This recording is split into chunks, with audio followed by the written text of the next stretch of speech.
In this, our 25th lecture, we continue our exploration of the life lessons that we learn from the great books. And we turn now to a new theme, laughter and irony. We've explored the themes of the unconquerable human spirit, discovered and discussed how we live our lives. We've thought about love, we've thought about adventure. But at every stage of our life, we are in very serious trouble if we are no longer able to laugh at ourselves or find anything funny. And laughter and irony are natural human emotions that enable us to deal with the good things of life, not to take them too seriously, and not to take even the bad things too seriously. And we're going to look in this section at the idea of laughter in classical Greece, and then in the age of the Renaissance, two absolutely seminal periods in human history, and end up with the 20th century. So we will start with the plays of Aristophanes of classical Athens and the plays of Menander.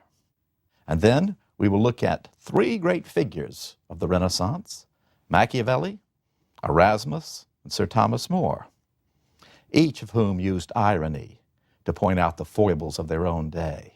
And then finally, George Orwell's Animal Farm.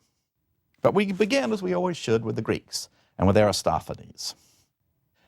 The Greeks invented tragedy, and also at Athens, they invented the political satire as comedy. And both were part of your civic functions as an Athenian citizen, to watch the tragedies that were put on. But the Athenians understood that you could not watch someone like Oedipus gouging his eyes out every day. That got to be too much. So you had to lighten this up. And so they put on comic performances as well. And Aristophanes was an Athenian citizen, just as were all the writers of tragedy, and he was the great comedian of the Athenian democracy. And his central theme, the decisive period in his life, as it was the decisive period in the whole history of the Athenian democracy, was the great war between the democracy of Athens and the great war with the democracy of Sparta. That war, which from 431 to 404 was a world war, drawing the whole of the Greek world as well as far-off Persia into this war and ultimately destroying the Athenian democracy. We need to remember about our Athenian democracy. It's been a leitmotif running all the way through our course. It was the first government in history based upon the ideal of the greatest good for the greatest number of citizens. It was government of the people, by the people, and for the people.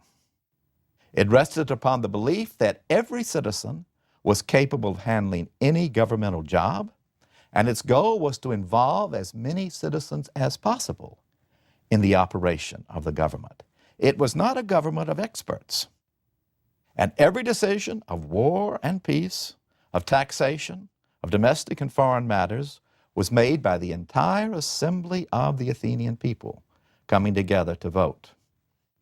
Now, only males were citizens in the fullest sense of the word, because for the Athenians, the rights of citizenship, such as freedom of speech, the protection of the law, were not only a right, but an obligation. And only those who served in the army of Athens could be citizens. And Athens did not have a professional army, did not pay others to fight for them. Every citizen was required to be available for military service from 18 for the rest of their lives. Old men could be brought into the military forces when circumstances required. So to be a citizen, in its fullest sense, was to serve in the military.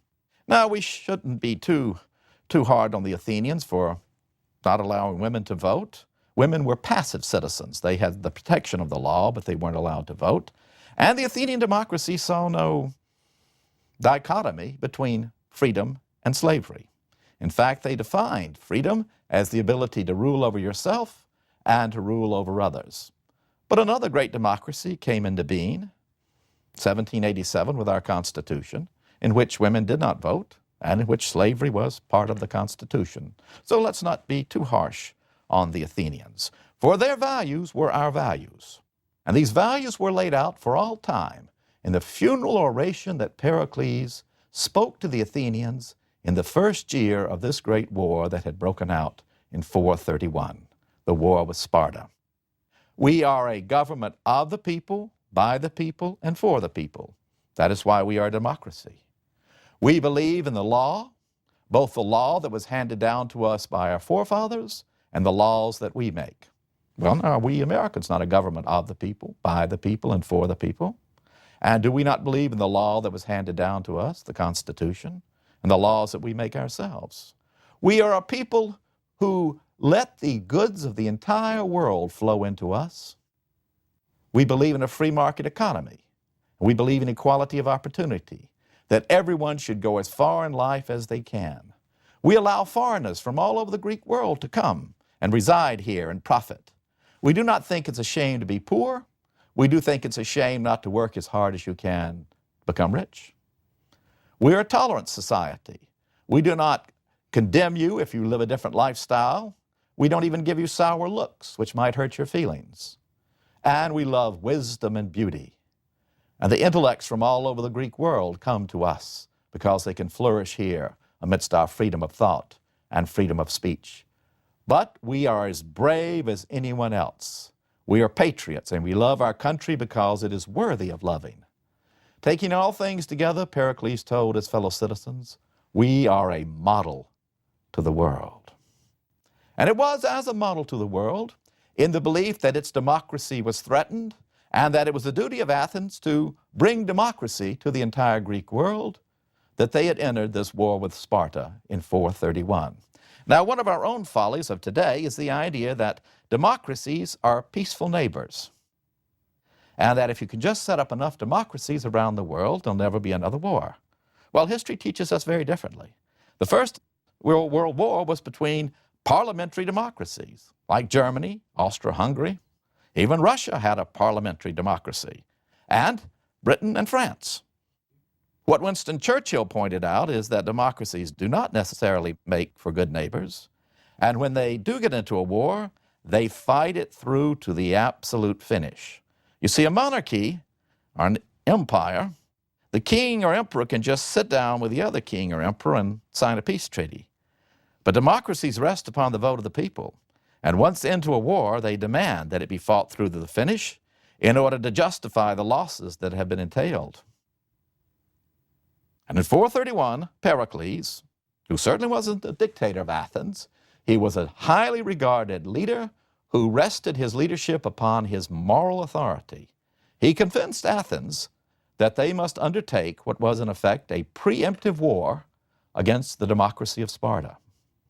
In 480, those two great democracies, Sparta and Athens, had stood side by side and defeated the Persians who had sought to rob the Greeks of their freedom. But in the after years, they'd become ever more estranged from one another. Athens had its own alliance of some 243 Greek states, and Sparta had its alliance, mainly in the area of the Peloponnesian Peninsula.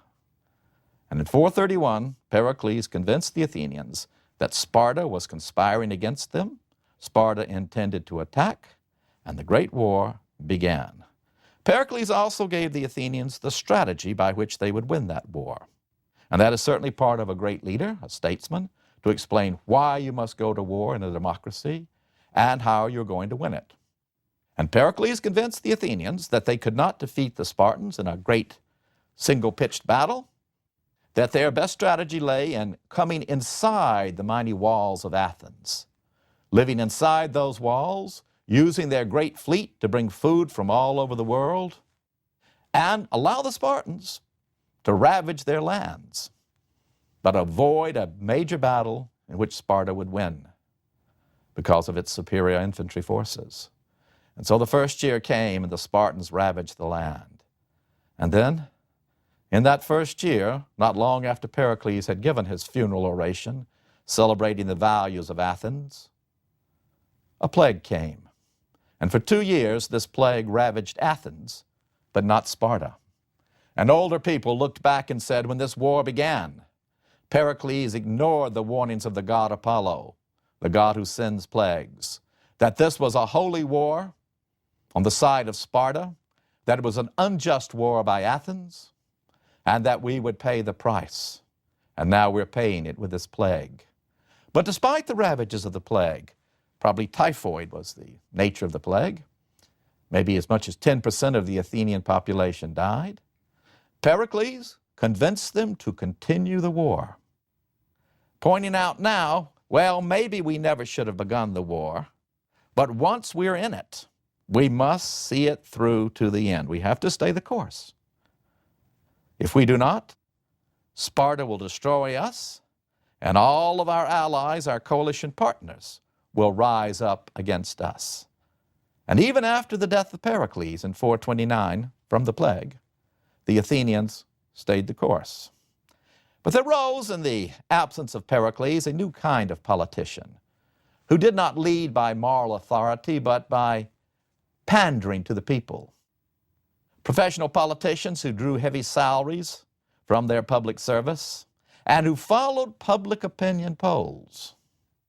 And it was against these kinds of politicians that Aristophanes directed his satirical wit. Now, once again, citizens are required to attend the performances of the comedy. They have a religious dimension. They are put on in honor of the god Dionysus, and an altar to the god Dionysus sits in the middle of the orchestra where the chorus performs. You are paid a good day's wage to attend the comic performances so that you don't lose money, and it is part of your citizenship to go. But since they are not full-fledged citizens, no women attend, and that's very important in understanding the message of Aristophanes. It is only the Athenian citizens, the males, allied members of their coalition partnership, send representatives, and occasionally other foreign states might have a representative there at this religious performance. But it's mainly the Athenian males who are watching. And in 426, Aristophanes' criticism of the chief politician Cleon, a man who had been a tanner by profession, had been so severe that Cleon was able to haul him into court and sue him and almost ruin Aristophanes. Now, the Athenians believed in freedom of speech, but you could also bring a libel suit against somebody, or a slander suit, and take them into court. So Aristophanes starts off his play in 425, The Acarnanians, with a little bit of statement about he's not afraid to speak the truth. His task is to be a teacher and to tell the Athenians through this comedy what a tragic mistake they are making by continuing the war. And if any politician wants to sue him, then, well, let it be for an Athenian jury to decide. What is more important, the politician's reputation or the truth? Now, the Acarnanians takes its name from the chorus. And just as in Greek tragedy, there is a chorus of listeners who occasionally speak in beautiful verse, giving the ordinary person's opinion about the situation, so too there's a chorus in comedy, giving the opinion of an ordinary Athenian about the action and the issue at stake. And these are the Acarnanians. That's an area, a rural district of Athens, famous for its hardy farmers, who make up an important part of the Athenian army. Rugged soldiers, independent and reliable way a farmer is, taking their duties as citizens very seriously, taking the war very seriously, willing to give up their farms, allow their farms to be destroyed, in order to win this necessary and, as they see it, just war against the Spartans. And they are, of course, absolutely convinced that Sparta is determined to destroy them, and they must stay the course. So the action begins with the hero of the play. His name is Dicaeopolis, and it essentially means the good citizen, Mr. Good Citizen. And he is waiting for the assembly of the Athenians to begin.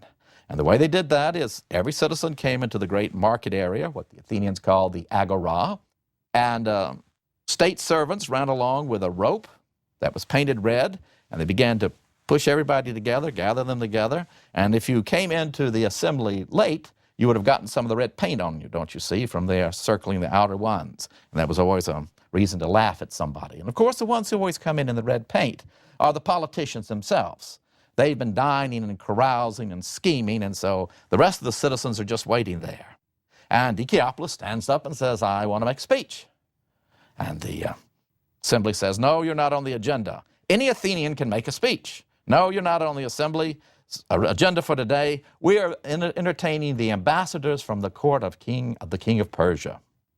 And indeed, since the beginning of the war, both Athens and Sparta had tried to get the king of Persia to come in as their ally. In other words, betraying the very notions of freedom which they had fought for against the Persian despotism. But now they're trying to get the money from the Persian king. And in comes these delegates, and Dicaeopolis, the good citizen, asked, "Is that the same delegation we sent off years ago?" Yes, but it's been a very hard task. Yeah, a very hard task to take all the gold the Persian king has given you. Look at the clothes you're wearing now. You went off in rags, and you have all these magnificent garments now, these custom-made suits. You even dress like a Persian. And look how fat you've gotten. Well, we had to do a lot of feasting with the king of Persia and his court just to try to win them over.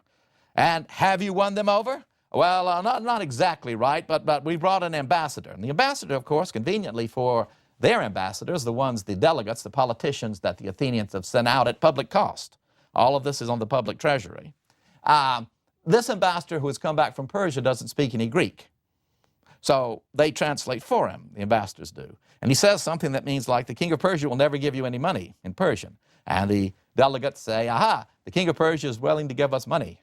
And then the ambassador from Persia understands enough Greek to say, no gold, ninki poopi. And Dicaeopolis said, you just said it, no gold, ninki poopies. He's calling us nincompoops. No, what he said was gold coupons are coming fast. So immediately they vote to extend the term of these delegates, send them back on this junket. That's what it is, a great political junket. All right, then Dicaeopolis tries to stand up again and speak. But no, there's another delegate who has just returned from Thrace. That's the northern part of Greece. And the Athenians have been trying to lure the various tribes, less civilized tribes of Thrace, in on their side. And Aristophanes' hero, Dicaeopolis, speaks out and says, what have you been doing in Thrace? I just served a year in Thrace. Because this is a man in his 40s, Dicaeopolis, but he's in military service. I froze up there. I was wounded up there. You, Mr. Delegate, you, Mr. Politician, you're looking very fit.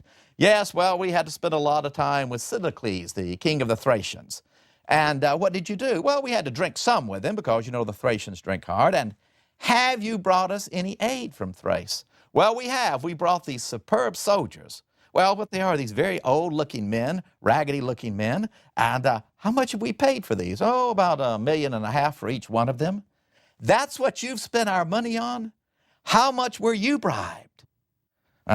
Dicaeopolis is shouted down again. And this time, the politicians bring a charge against him. He is a traitor. He is attempting to delude the Athenian people. So this is very dangerous. And as he's leaving the assembly, he's set upon with stones by the chorus, and this is this group of old farmers from the land of Acarnania, the district of Acarnania, the Arcanians. And they begin to stone him, and Dicaeopolis turns around and says, why are you stoning me? Why, we're the men who fought at Marathon, and we fight for the democracy and freedom of Athens. The democracy and freedom of Athens. What you're fighting for is for politicians to get fat off of this war, and for ordinary people like you and me and our sons to fight this war and to suffer in it and to die, and for women to go without husbands because they have died in this war, and children to grow up without parents, losing their father in this war, their mother dying of heartbreak. That's what you're fighting for. But this war is absolutely just, and we must fight it through to the end. And Dicaeopolis says, you know, I'd like to tell you a little bit about how this war really got started. Now, what we know about the Peloponnesian War, as this war between Athens and Sparta is called, comes to us here in the 21st century almost entirely from the historian Thucydides. And he was the first truly great scientific historian. He was a contemporary of the war, and he wrote so that we might use the past to make decisions in the present and to look into the future. He was a great admirer of Pericles, and he presented the view that Pericles had of the war, that Sparta was scheming to destroy Athens, that part of Sparta's plan was to weaken the power of Athens economically, and that Pericles had stepped in, had the Athenians pass an embargo upon the city of Megara. And Megara was part of the coalition of Sparta, in order to force Megara into the Athenian alliance and to destroy the power of Sparta. So that's how it all got started. The Spartans were conspiring against us, and we had to take this act of embargo against Megara. Well, Pericles never lacked for enemies. No great statesman does. And Aristophanes was one of his most bitter enemies. And he said, do you know how the war really got started? And the Arcadians said, no, tell us. Well, Pericles has as his mistress, as you know, Aspasia. And it's true, Pericles lived a very unconventional life. She runs a set of brothels, correct? Yes. She had some young men go raiding into Megara to bring back girls for her establishments. She did? Yes. And they then raided here and carried off a couple of her girls. That's how it really got started? Yes. And the scandal began to break, and Pericles was looking for a way to cover himself up. And he said, get the Athenians into a war, and they won't examine anything more closely. Wow. And then, you know his friend Phidias, the one who designed the whole of the Acropolis? Do you know how much that cost? Yes, it cost a whole lot, but Pericles convinced us that it would be a monument for all time, and so it was. Yes, but we tried to look into the accounts of Phidias, and they were all scandalously wrong. Huge cost overruns. So first we prosecuted Phidias, the architect. Then it turned out that Pericles had been in on the take. So we were coming at him from political and financial reasons. And so he began this war so that you would be blinded about his own personal misdeeds. Should we talk ill of the dead? For Pericles has been dead for 4 years. It doesn't matter. You need to know the truth. Well, why don't the Spartans sit down and make peace with us? Because they're just as hard-headed as you are. And the two of you should sit down and negotiate and make a peace. But in the meantime, I'm making my own peace with Sparta. So he does. Deciopus makes his own peace with Sparta. And he has all these goods from Sparta imported and from other parts of the world that have been embargoed, and sets up his own little marketplace. And suddenly, one by one, all the visitors start coming. Are those eels? We haven't had smoked eels since this war began. Yes, yes. You can have smoked eels if you're willing to think seriously about peace. What about this? These little pigs. We haven't seen pigs like this since the war began. Are you willing to talk seriously about peace? Yes, yes. Bridal pair comes. We've got no cakes for our wedding because we can't get any flour imported. I've got all these wonderful cakes here that have been brought in from Corinth, since I've made a peace with Corinth as well. Our wedding will be so wonderful. Well, you're going to have wedding cake, and then your husband there is going to go right off to war, isn't he? Yes. Well, darling, why don't you go into the assembly and talk about peace? And so they began to make the peace. It's turned out in a second of his plays, Aristophanes explains to us in his play The Peace, that the god of war has literally stolen peace from the earth in order to have this bloody war.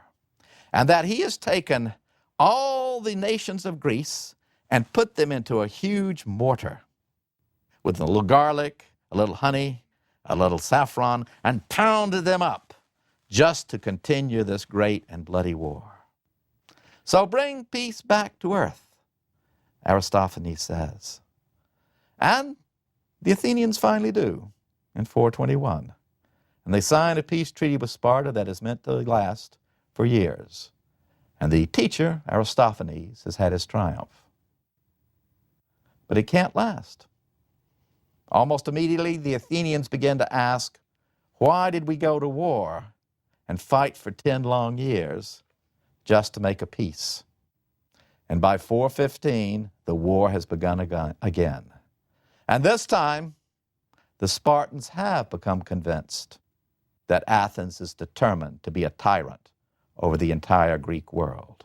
And this time, they must fight on to the end. The Athenians launch a preemptive strike against Sicily, and their fleet is destroyed, and they lose thousands of young men around the walls of Sicily.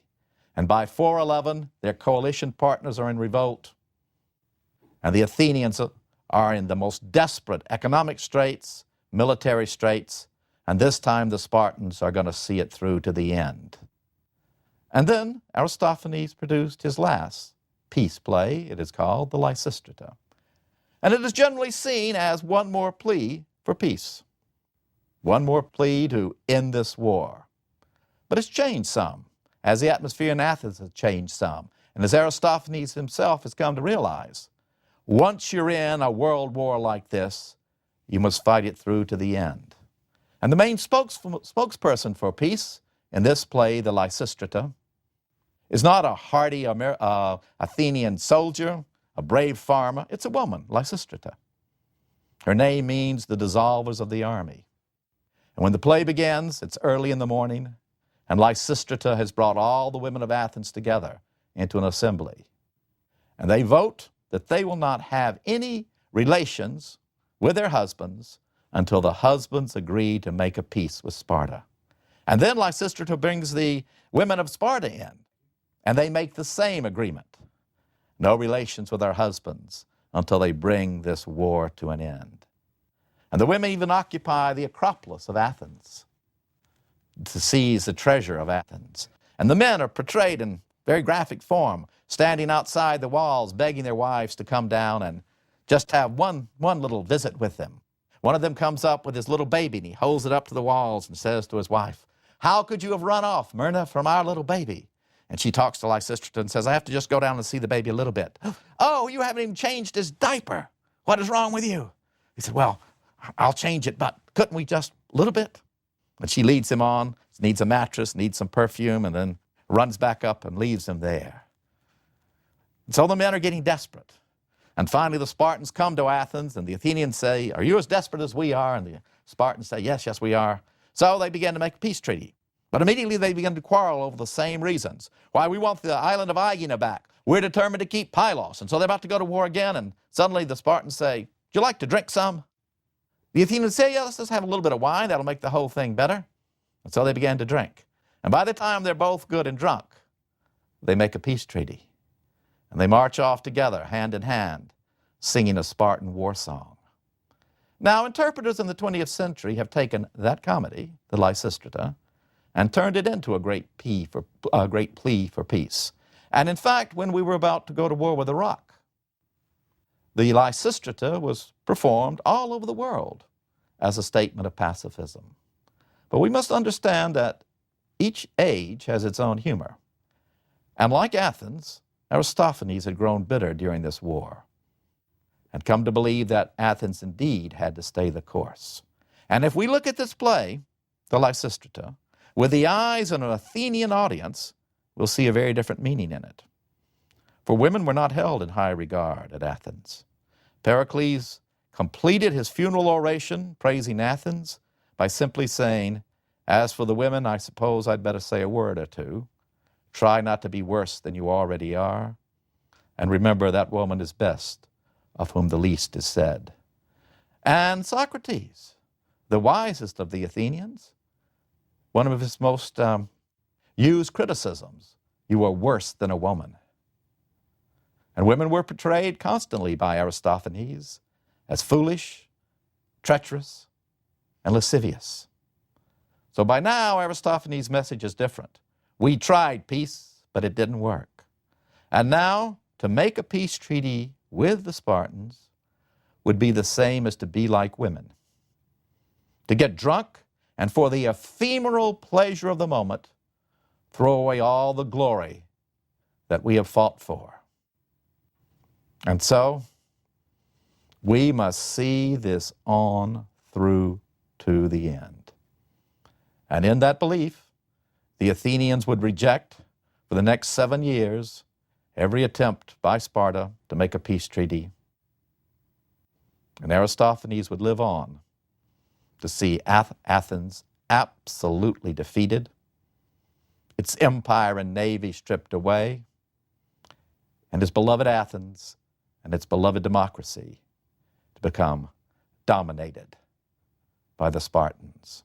So they stayed the course, and Aristophanes gave them the wisdom of peace early in the war, and then followed them in their belief that the war must be won at the end. But all through, he remained just what he called himself, a teacher, teaching through comedy, teaching you to laugh despite all the disasters and to find truth in laughter.